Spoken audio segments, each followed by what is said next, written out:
totally worried and excited at the same time. Ah, well, I don't share those sentiments, but we shall see.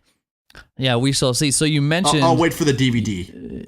Yeah. Oh, come on now. You gotta go.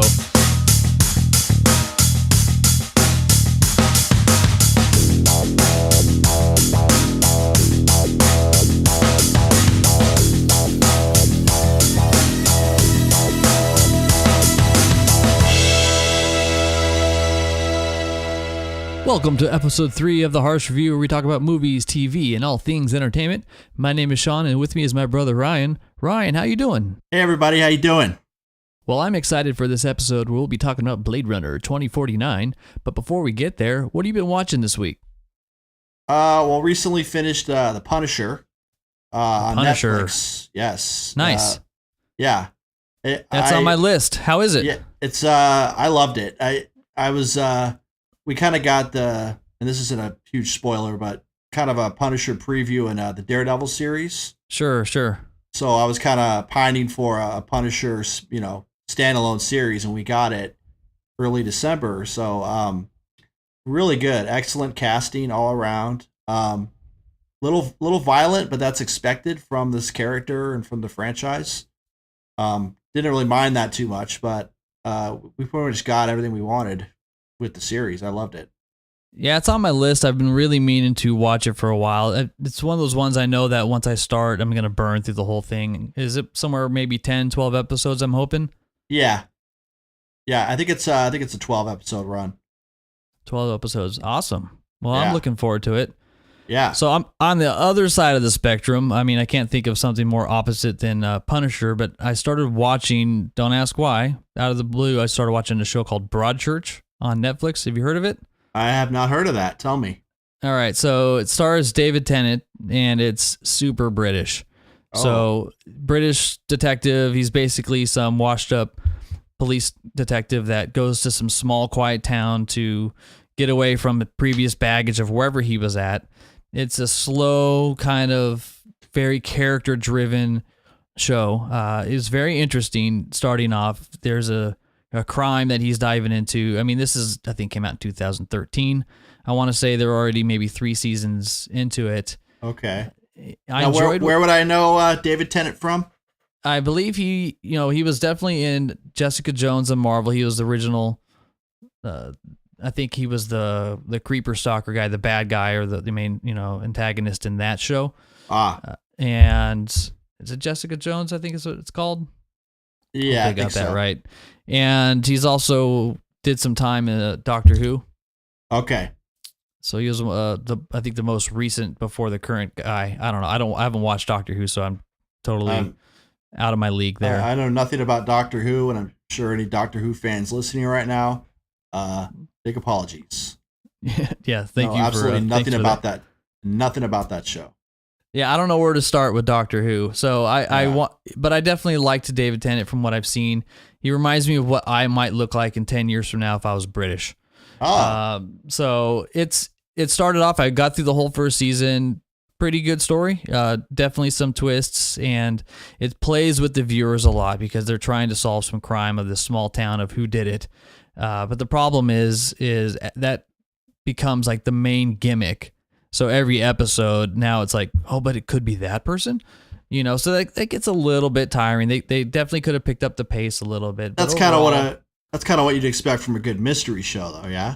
It is. It's exactly what you want out of it. I think it's just the pace is different, And I'm sitting here watching it, and these are detectives who are running around doing work, and I'm sitting here thinking, why don't they have any guns? And I'm just realized I'm watching a police detective movie and there's no guns going on.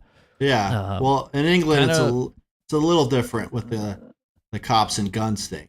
Sure. It was refreshing. It was nice to see a little more heady, a little bit more intellectually driven, not as much bravado as you would expect with something for an American audience. Nice. But if you're looking for something chill that's well executed and well shot, check it out. Season 2, just going to throw it out there. I got maybe 1 or 2 episodes in, and I really started losing interest. So I gotta buckle up and try and pound through it and see if that develops out a little bit more. So I was a little concerned, but overall, Broadchurch. Yeah, Broadchurch. Okay. Yeah, that's what's exciting there. All right. Well, should we get to our main feature? I think we should. All right. Blade Runner 2049. But first, Sean, I wanted to ask you a question. Okay. If you don't mind answering. Harrison Ford, the star of the original Blade Runner, what are some of your favorite Harrison Ford roles? Done a lot of movies, so. Yeah, he has. I mean, there's the easy ones. For me personally, hands down, Raiders of the Lost Ark, I think, is the best movie of all time. I'm always going to go on the record saying that, and we're definitely going to be doing a Indiana episode some point in the future. And I think it's just because, Harrison is Indiana to me, and even more so than a Han Solo, so to speak. Pretty iconic role. Yeah, he's the one who made it iconic. It's just the way the character is written, the way that he executes it, the way that he acts it. It felt like the perfect synergy between a fictional character and the execution with an actor. So I think he did a great job with that. And every time you see him after that, in any movie, I still see Indiana from Raiders. Sure. But I do have to say that I did enjoy some of his other movies when he played Jack Ryan, like in Patriot Games and Clear and Present Danger. Those are the kind of movies that are, I think, right in the pocket for the type of acting that Harrison Ford does. He's not a character actor, so you get the exact same thing. So really what I view his movies as is what does the writers do with him and his approach to acting. Absolutely. And I think that those are some of the movies that I personally enjoy the most. What about yourself? Well, I kind of like him a lot in the original Blade Runner. A little more depth to that role as a character. Sure. A little different. I think when that came out, audiences were expecting this kind of smarmy, the Han Solo character, and they got the complete opposite of that. Just kind of this like morose, old school detective in a futuristic society. So I really enjoyed that. He was good in The Fugitive. Yeah, that's a great one. That was good. I mean, he had Tommy Lee Jones, a great actor to play off of in that movie, so that kind of made it good for me. It is a little interesting to see Harrison Ford pre-Star Wars. Two movies I can think of are, and they're really bit parts, but it's just still interesting to see a very young Harrison Ford. He was in Apocalypse Now.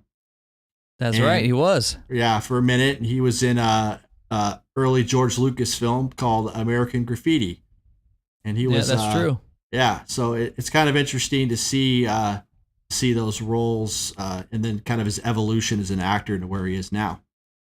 Yeah, where do you think he bottomed out at, though? I mean, he kind of cashed in on all the equity he earned with Han Solo in Indiana, I think, pretty quickly as an actor. Yeah, I mean, I'd say around maybe like the time of The Fugitive or even Air Force One. It just seemed like he was kind of playing the same role. Like, I'm an old guy, but I'm really tough, and I'm not going to take any shit from anybody. Kind of character, which is fine, but you can't keep doing that over and over. But I think he. It seems like he might be kind of picky about his roles, but that's just kind of what he gravitates towards, and that's fine. It's still entertaining nonetheless. Yeah, well, he's still out there kicking ass, gearing up for Indiana Jones 5, which is just around the corner in 2019. Yes. I am totally worried and excited at the same time. Well, I don't share those sentiments, but we shall see. Yeah, we shall see. So you mentioned I'll wait for the DVD. Yeah, oh, come on now. You gotta go. You mentioned the original Blade Runner. How long has it been since you've seen that one? Well, that's a movie I kind of return to every now and then. I don't want to toot my own horn, but I have one of the deluxe editions, and it has like 5 versions of the movie on it.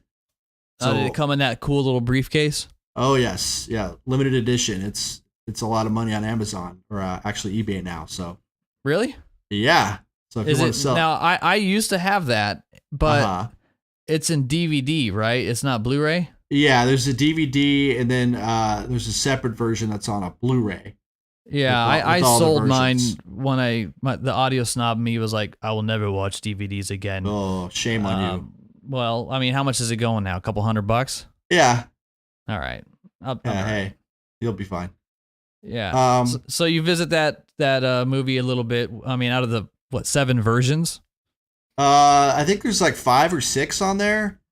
There's a director's cut from Ridley Scott. There's an original version. There's a screen cut when they first shot it and were showing it.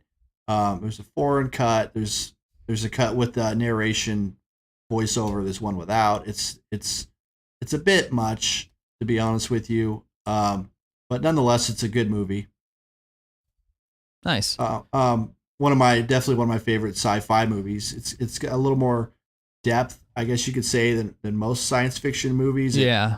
Kind of combines like an old school detective film with a future that could be very possible. It takes place in, well, how about I talk a little bit about the original Blade Runner before we get to the new one? Yeah, go for it. Okay, well, original Blade Runner, just a quick little summary, takes place in 2019 Los Angeles.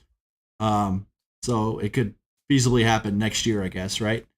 And the main character is Rick Deckard, played by Harrison Ford, and he is what's known as a Blade Runner. And a Blade Runner's job is to hunt down and exterminate these androids known as replicants. And replicants are androids that were more or less created to be slaves to humans on the planet Mars. And the specific type of replicants he's hunting down are ones that have kind of run amok, captured a spaceship, and landed back on Earth. So over the course of the film, he's more or less looking for these replicants in terms of what he's doing. So, yeah, it's definitely a classic. It's one of those ones that people say it's ahead of its time, and you can definitely see why. Very visionary.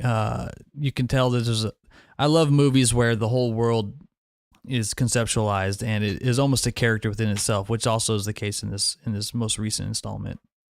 Sure, and Ridley Scott, I believe he had like a background in architecture, so the look of the original Blade Runner is just, it's fantastic. I mean, a lot of detail paid to the set design. It's one of the last, I guess, really sci-fi movies without all the CGI and stuff. So it's all really organic. It shows a Los Angeles where it's just dark and raining all the time. There's smog and all kinds of pollution everywhere. So very, very possible as a future. I think that's why it's such a good movie that stands up to this day.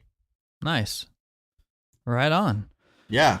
All right. Well, that brings us to today's feature flick, Blade Runner 2049. All right.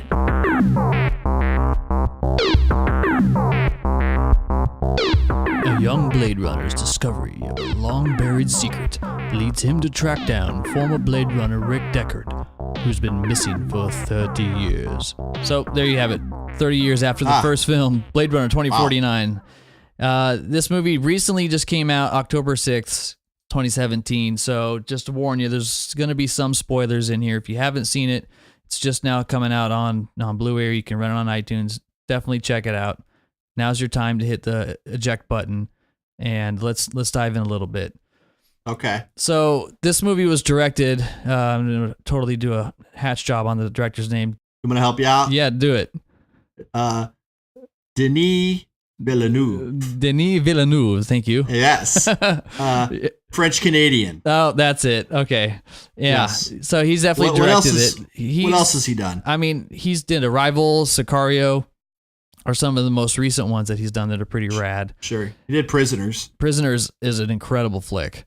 I love that movie. I saw that movie without really knowing what it was about. Paul Dano was in it, I believe, and Hugh Jackman. That movie's rad. It's definitely creepy. If you've got kids, don't watch it with them. No. But anyway, don't watch it if you have kids. Yeah, don't watch if you have kids. Yeah, I mean, just skip it. So it's watch Ransom instead. Yeah, it's interesting to see the director's, his path that's kind of led him to this route, is he's always wanted to do sci-fi flicks. So there's definitely a handful of writers on here. Hans Zimmer, Benjamin Wallfisch did some of the music. Blade Runner 2049, starring Ryan Gosling, Dave Bautista, who's got just a little bit of a role in it, Robin Wright, Ana de Armas, Jared Leto, Harrison Ford, spoiler, and Sylvia Hoeks. Oh, Come on. okay. Yeah, they got them all over the posters. And overall, I mean, this is a $150 million movie that really only kind of grossed about 91 million domestically. So by box office standards, they called it one of the bigger flops of the year, which I think is just a shame. Worldwide, now it's done fine. Why do you think it didn't make so much money? Honestly, Ridley Scott's gone on record recently saying a bunch of stuff, and I don't have any of that material with me, but he kind of said a lot of it is his fault because he played a key part in the writing of this movie, or at least how it was structured, and he said it was just too damn long. So the movie's 164 minutes. It's pretty long, with the first one was maybe an hour, almost 2 hours. Sure. So you definitely need to buckle up that you're going to be in a long, slow burn of a futuristic movie. And I mean, there's parts of the movie, just speaking from seeing it myself, where it reminded me a little bit of like a foreign film, where there's no dialogue and it's just kind of a long shots on the visual. Absolutely, and that's one of the strengths, though, is the way that they did the casting. They definitely leaned on the visual storytelling a lot more, and really what you're going to kind of see in 2049, which I really appreciated, was just the attention to detail they kind of put into this movie. So as we kind of go through this discussion, that's definitely going to be a reoccurring theme that kind of comes up a lot, was just the love and craft that was put in this movie. They did an excellent job with it. I thought it was great. There's a lot of positives to take from it. There's some definite criticisms that come out of it, but overall it is an extension of the original Blade Runner. It's not quite a sequel in the sense that the story continues in a linear fashion. It's in that same universe. So I didn't rewatch the original going into it because I wanted to see it from the point of view of a new viewer who doesn't have the context or the patience to sit through the original. And that's a good idea. Yeah, I knew enough of the original to where I didn't feel like I needed any kind of that backstory. Well, why do you think it took them so long to make another film? I mean, were they always talking about it, or did it just come up, or? It's been around. Ridley Scott wanted to do it for a long time. He was at some point going to direct it himself. Decided to switch over, maybe work on the Alien franchise a little bit more. I think it's really very much about that point in time to where we can tell the story the way we want to without it watering down the original, because it's definitely a cult classic that became more popular over the years compared to how it was received when the original Blade Runner came out. That's true. So I think it's just the convenience of this point in time, and they could get it done, and they had the right people.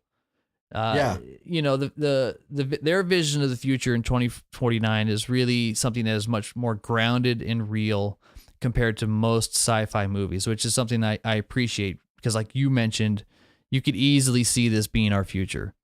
Sure. I mean, we're in a world where if you've got the money, most of the humans have left and gone, as they refer to, off world. They no longer live on Earth. Earth is a total dump. You're not going to see the sun. Almost all forms of life and plants are completely non-existent. It's a wasteland. It's a total wasteland.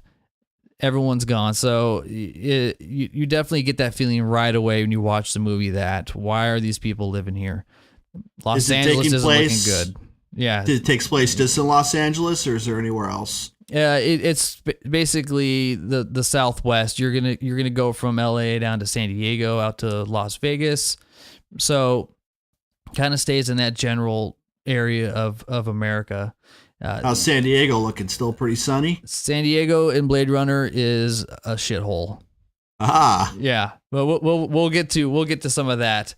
Okay. I really loved that part of the flick. Yes. Anyways, the director was going into this really kind of taking advantage of a lot of the same color palettes that were used in the original movie, but sees it from the point of view essentially that this is done by another painter. So the feeling in the universe it continues from the original, which I appreciated a lot.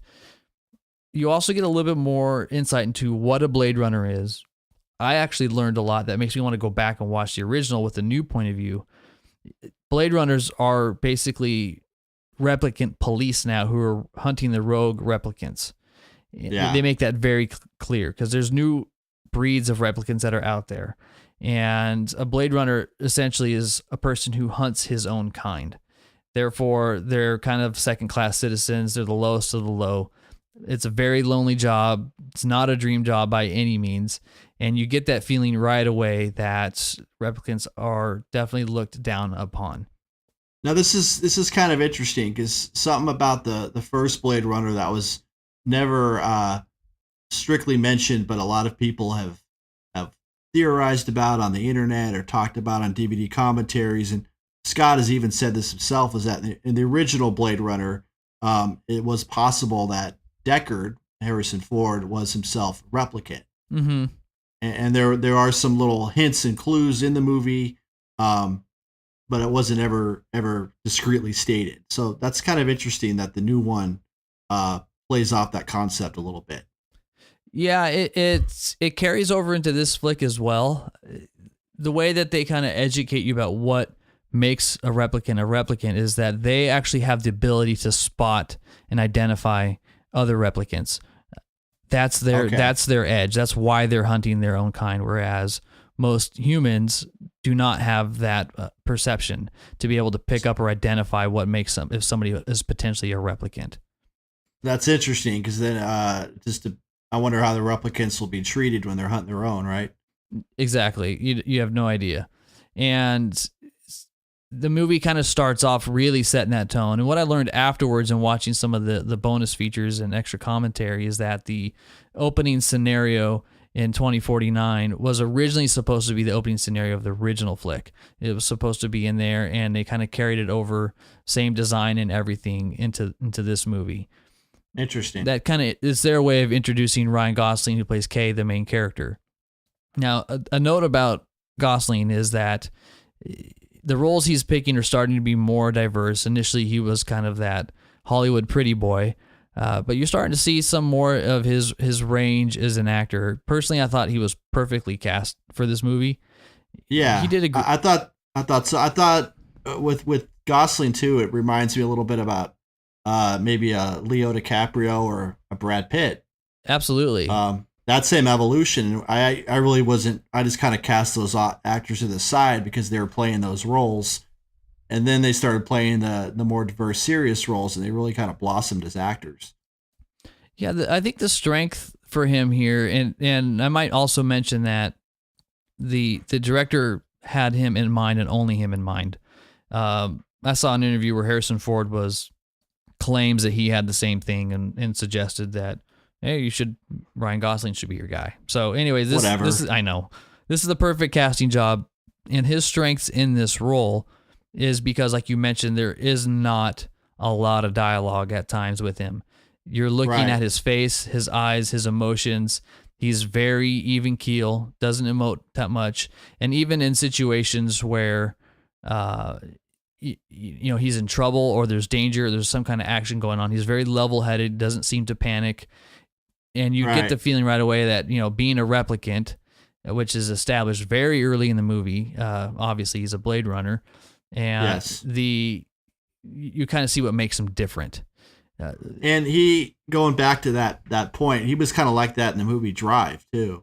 Yeah, very similar performance. Right. I mean, good range to him as an actor. He's done a lot of different kind of roles, but I think what he brings to this role is that understatement and that subtlety and that just flat affect altogether. Yeah, it's definitely this film I enjoyed him in the most. Sure. And he's got a couple other, he doesn't have lots of direct scenes with a huge cast. Joy was played by Ana de Armas, and she's essentially the 2049 version of Siri. This little hologram girl that is basically programmed to provide companionship to people who have the money or whatever. And like a sex robot? Not necessarily. It's almost like your virtual girlfriend.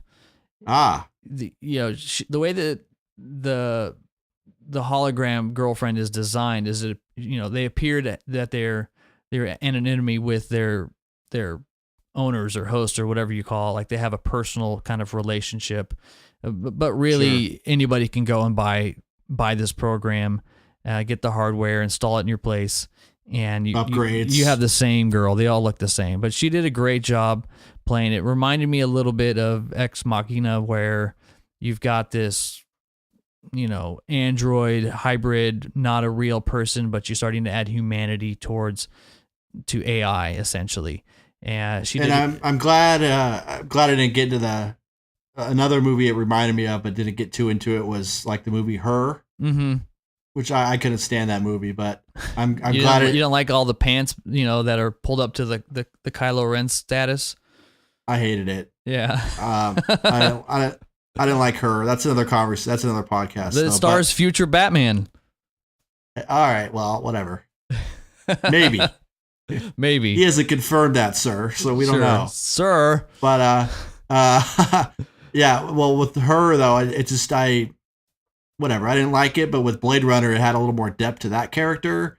Felt a little more sympathy, and it was really kind of blurred the line between artificiality and then like real human emotions, which I thought was really interesting. That's kind of a central theme throughout the whole movie is, the story arc of Kay as he's kind of going on. He's got his mission. He gets a clear mission right away in the movie. This is what you need to accomplish. And essentially he's searching, for this unknown Blade Runner that he has to search for. Right. The exact circumstances that kind of lead up to that, I'll leave that for the viewers to check out. It's definitely very interesting how it kind of sets him off down this path, but it is a slow process, but it is an entertaining process.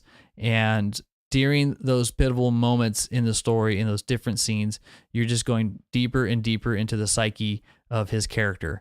And the main theme that he struggles with is his own identity as a replicant, and starting to get glimpses of humanity within, and he's starting to question a lot of stuff, which is an interesting twist that isn't the main point of the flick.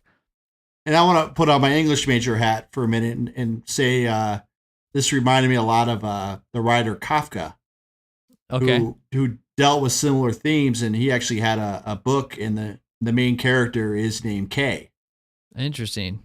That's probably the connection there. Yeah. So, I mean, a lot of the same themes you're talking about, like, struggle with identity, a feeling of like also dealing with like bureaucracy and the impossibility of the system. A lot of those themes are echoed in this movie, which I really appreciated. Yeah, there's definitely a lot of those little subtle Easter eggs and hints and things that you can pick up on. So the substance is real deep in the flick. Absolutely. So another main character is a character who goes by the name of Wallace. Jared Leto plays Wallace, and Wallace is essentially the hotshot of Earth. He's virtually saved mankind from destruction by learning how to create protein, because there's no sun, there's no plants or anything like that. So what are people going to live off of? Everybody was on the track to total annihilation, and somewhere along the lines he was able to fix things and make it better. I mean, I'm glad they found out it was protein instead of like energy drinks or something. Yeah, that wouldn't have been too great. They got smart. But, Wallace made a new breed of replicants. They're higher functioning slaves, and they completely obey compared to the ones in the original that could go rogue. This new breed of replicants he made cannot. And the reason they went rogue was basically because they wanted to live longer. They were aware of their mortality. So that's kind of why they went rogue. Whereas in the new movie, it doesn't seem to be like I think they've corrected that. Yeah, that's definitely the case. And you definitely see the superhuman type of replicant, which shows up with the main villain within the movie. But Wallace is an interesting character because aside from saving the world from starvation, he essentially wants millions of replicants to save humanity, so to speak. More replicants to send out to other planets to do the bidding for humans. A very interesting character. Personally, little creepy. I'm a little torn on Jared Leto. I think he did great in the movie. He played the role pretty well. I'm just not 100% sold on him personally in this type of role. And I think maybe it was just the age or the lack of kind of wisdom that kind of came through. He's definitely an egomaniac in this flick. He's blind, and that's an interesting aspect that I kind of picked up on right away of like, wow, this is an interesting choice to make the hero of humanity a blind character, and Leto being the method actor he wants to be and approaches his films when in wearing contacts so he couldn't see. So some of the interesting stuff with his scenes is that all the people he acted with, he couldn't actually see. I didn't know that. That's pretty impressive, though. Yeah, it is. And so, like, I really appreciated his dedication to the role and him going into there. I just don't quite think that he complimented the rest of the cast. But he's not really in the movie for that long, so that's a lot of dedication. Yeah, he's got a minor role. I think it only took him a couple weeks to film all his roles. Yeah. And he definitely has this perfect replicant who is his main henchman that does his bidding for him. This is resident badass bodyguard, Love, which is played by Sylvia Hoeks. She's this crazy, intense, unstable replicant. In the movie, they mentioned she's like 12 years old. So just imagine somebody that has the emotional temperament of a 12-year-old child that is incredibly strong and smart and goes out and does all your bidding for you. And she's kind of like the Roy Batty character played by Rutger Hauer in the original. Yeah, some visual similarities there for sure. Yeah.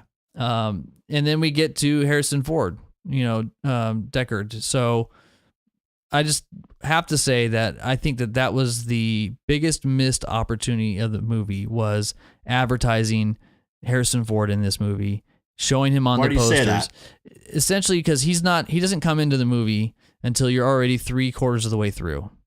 Spoiler, he's in it. And so he's not the main point of the movie. He's a complementary to the story. And so the problem is in all of the the previews and things that you saw, you see that moment when he meets Kay. Yeah, you're thinking that happens pretty early. Yeah. It's happening. So there's no more mystery or surprise. That could have been a huge element of surprise. And I think they kind of missed an opportunity to really have it be more buzzworthy, word of mouth, like you got to go see it, especially to the core fans. But on the other hand, yes, it has been a long time since the original Blade Runner. I'm sure Harrison had a lot of pull putting his name on the movie. So who knows? It could have worked either way. His character has been in hiding for 30 years, posts up in Las Vegas. I thought he did a great job, reprising his role. Harrison always does well when he fits into these characters that he plays that are complementary to his personality and his delivery. He showed some emotion too, which I kind of liked. There was definitely a scene where he just didn't speak for several minutes. And you're just just seeing his reaction. And I remember thinking, like, damn, when's the last time I've seen Harrison acting like this?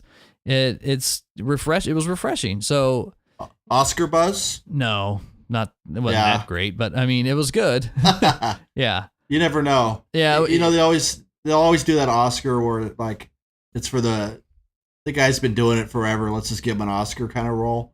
Yeah, I know. I mean, it's always for the wrong movie. He's not picking those kind of movies. He seems to be resolving all the key franchises that he does, and he's probably not even that interested in it. But overall, I mean, his character, Deckard doesn't have a lot of screen time in here. Lots of visual acting, which I said was refreshing. He does have a dog. I thought that the dog was named Indiana. That's just what I wanted to make that connection. And the dog drinks whiskey. So there you go. Oh. So overall, I mean, here's just a couple strong another spoiler takeaways. Yeah, whiskey drinking dog. Sorry, folks. Hey. So CGI top notch. Wasn't even overused. Actually, CGI was very minimal. I was blown away to find out that they actually built sets for everything. And the movie is very complimentary to the original. I think they did a great job designing it and making you feel like you're part of this universe. So the quantity of physical sets is very impressive. Just from a design and art direction point of view, you have to check it out. It's definitely worth it for there. The sound as well. Talk about that for a minute. Well, the sound is almost like the character within itself that kind of sets the tone in movie. You definitely have that futuristic sound. You're getting lots of synths, ambiance. I mean, there's even moments like, for example, there's a scene where Joy is searching around Deckard's place, and there's this ambient noise in the background, like in Deckard's apartment, that you could hear from the first movie. So they took sound from the first movie and played it into this movie. It's also the same background sound that you heard in the med bay in Alien that came out in 1979. Interesting. Absolutely. So audio was a big character. It was kind of always going and setting the tone of the mood. And it was also very misleading at times where you would kind of put your guard down. It wasn't really using audio in a way to give the viewers a cue that something intense or crazy was coming around. So I always enjoy those futuristic ambient type of soundtracks that kind of just have a presence, through the whole movie. And the director, Villeneuve, he seems to have, whoever his sound guy is great for all of his movies because he has the same kind of, like these crazy drones. Sure. In Sicario, like from the start of that movie. So it's intense. It definitely was reminiscent of things you would see in some of Nolan's movies, and not necessarily having a score that has a melody, but you're looking for more of an audio atmosphere being kind of established to communicate the intensity of what you're watching. Got it. So there's some pretty cool aspects of it. I mean, the only other movies that really kind of capture this type of universe feel, aside from a Star Wars type movie, I mean, you're looking at maybe something like The Fifth Element, which I think did a great job of just creating this whole other futuristic type of environment and the difference is that the people are interacting in the environment. It's not just a backdrop, where I think a lot of sci-fi movies, you see some interaction, you see some way of life improvements, but you don't really get a point of view of, what is this like for everybody that lives here. Right. So it was a good example is once you kind of follow Kay and he goes to his apartment, he's making something to eat in his little space kitchen, takes a power shower, which literally is like a 2-second water blast. I like seeing those little details because then they kind of tell you that this is how he lives. I think so many movies leave that kind of stuff out, and it prevents you from making that kind of connection to, do I actually feel like I'm in this universe, or am I just kind of watching something that's kind of made up? With the futuristic movies, the details really do count. Absolutely. I mean, I watched in Star Wars, for example, and I'm thinking like, where does Luke shit? What if he's got a toothache? What does he do? Where does he go? Do like all these little details of the way of life are absent from those kind of movies. You don't see people going to the bathroom in a lot of movies. You don't, but you get insight. Maybe in Lebowski you do, but you get insight into how they live. Maybe they should start doing that a little more. I would appreciate it. I want a little bit of insight on what are people doing. You do get some insights into their kitchen duties and their home life and maybe some of their cars, but the day to day. You feel this huge absence that there's this economy moving in parallel to the story that this world's taking place in. And I mean, a lot of people would say that's like mundane details. I don't think it, I think it kind of builds character though. Honestly. You get it more from books and areas where they can add that kind of stuff in and has the time to kind of pace that out. And those are the elements I appreciate most when I read a book as opposed to watching on TV. And what Blade Runner did great is they were able to put in lots of those elements. So you do get insight into, they don't wash their clothes like you think they do. This is what their food is like. They're miserable. They don't have television or any of these kinds of things. It's definitely, they definitely bring you there and it helps you see things from the main character's point of view. Yeah. So, as Kay's out doing his detective work, there's this thing called a baseline test. I don't know if you remember that in the flick, but essentially you're sitting down and you're staring in this little camera and there's this guy talking to you. and that was pretty intense. Yeah, it's pretty funny. I mean, yeah, it was designed to identify, the impacts of a Blade Runner's job on their psyche to ensure that they don't go rogue. And okay. that's their system, that's their process. So you sit down and you're looking at a system of cells, interlinked within cells, interlinked within cells, interlinked, and it's got these weird things you got to say and repeat, and it matches your heart rate and how you look, and it's determined to kind of go, yep, their psyche, they're locked in. This Blade Runner can still do their job of killing their own kind. So that's another like example of way of life of things that you're looking into. It's a detail that didn't need to be in here. You could have easily removed it, but if you could pick up on why it was there, you start to understand that somebody is concerned that Blade Runners are going to go rogue and still have that potential. So those scenes add to the length of the movie. I felt like it was necessary to kind of show what Kay was going through. Absolutely. And that's part of the... He's not showing you externally, so it's like you need to get in his head somehow. Yeah, exactly. He's not telling you these things. There's no, monologue like there was in the original, I think the theater cut of Blade Runner, where you got Harrison Ford talking about, this is going on. He's telling you the whole detective, narrative that goes over the movie, then that was removed in other ones. But overall, there's a lot of dark scenes, a lot of color scenes.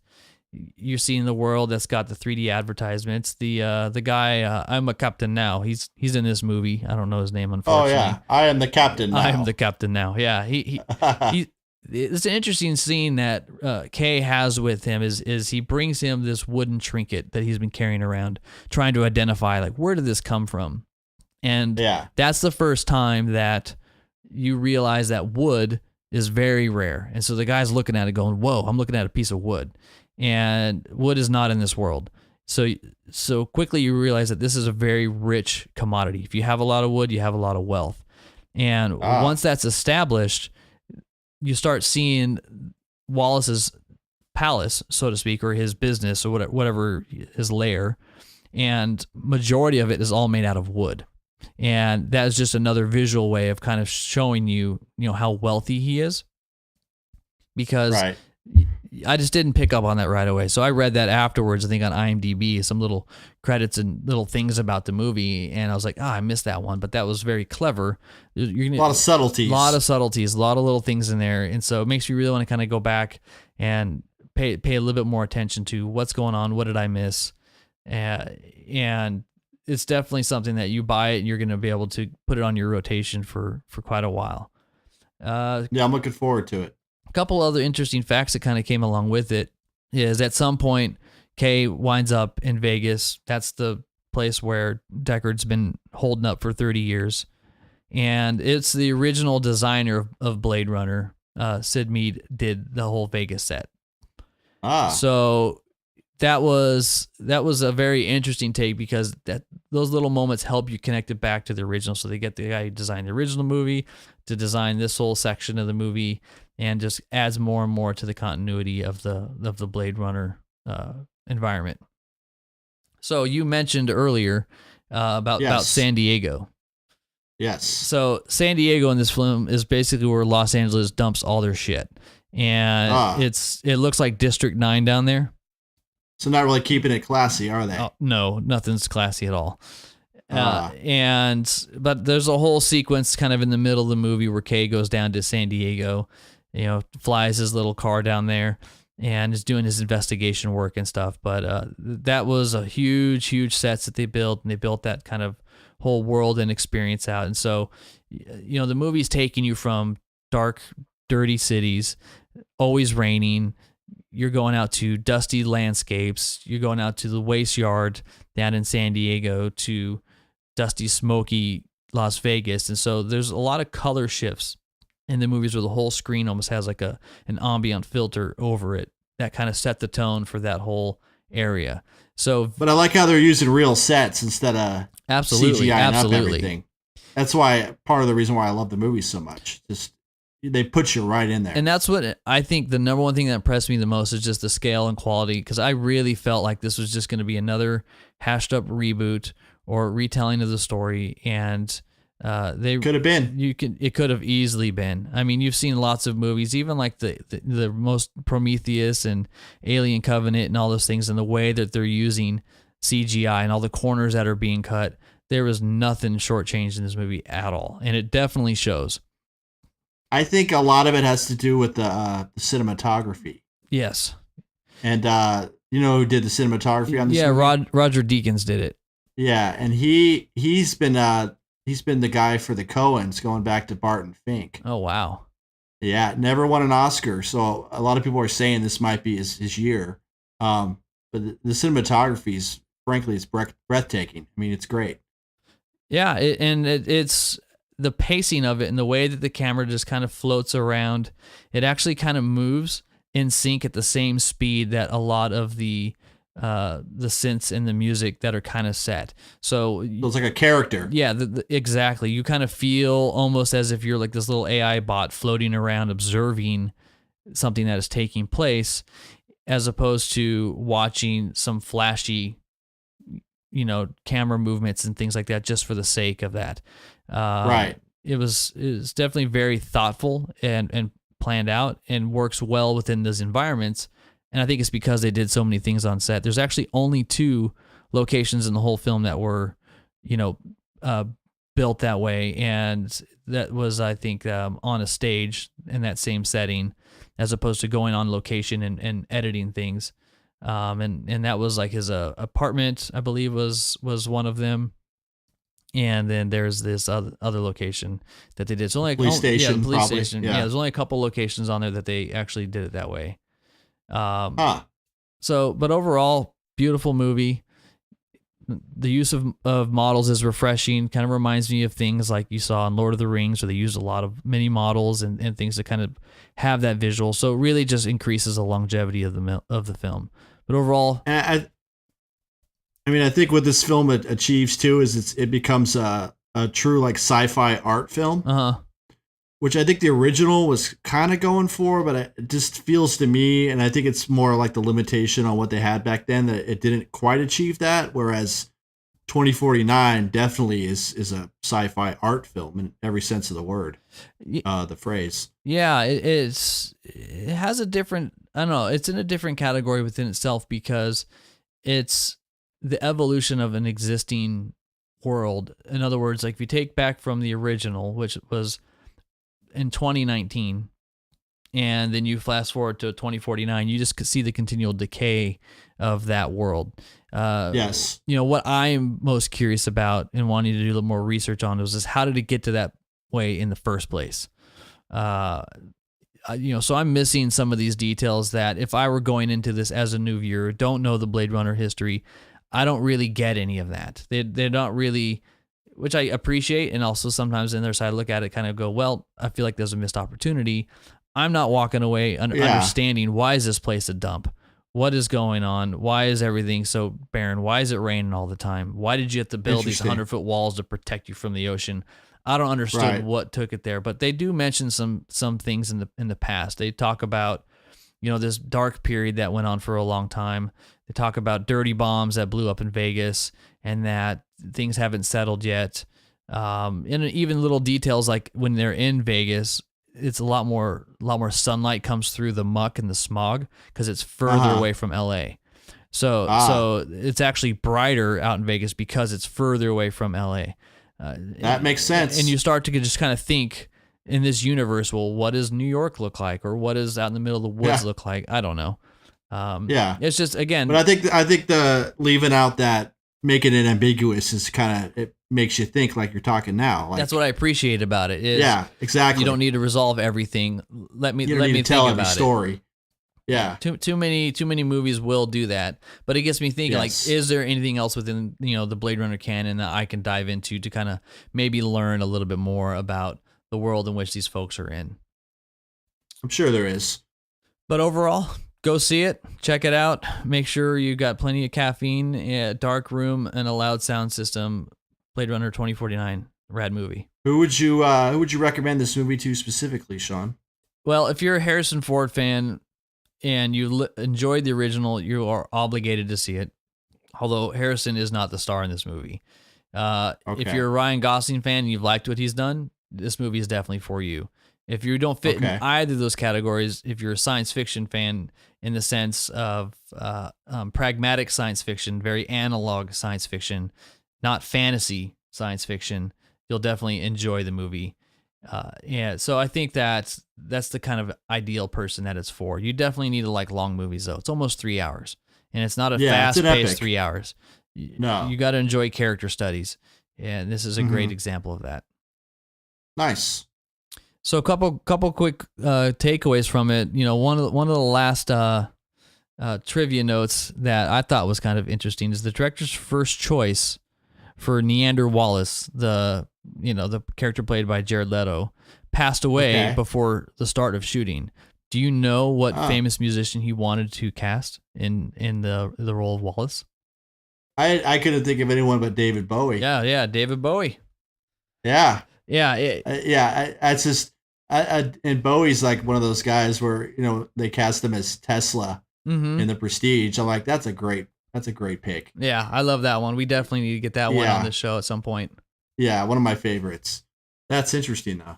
Yeah, and that's why I said earlier it was just hard visualizing, Jared Leto's being like the perfect cast for it, because he was up to the task and he did a great job executing his part. But visually, I think I would have looked for something a little bit more, wise and haggard, and you could kind of tell a little bit more about a lifelong motivation rather than visually some 30-something genius.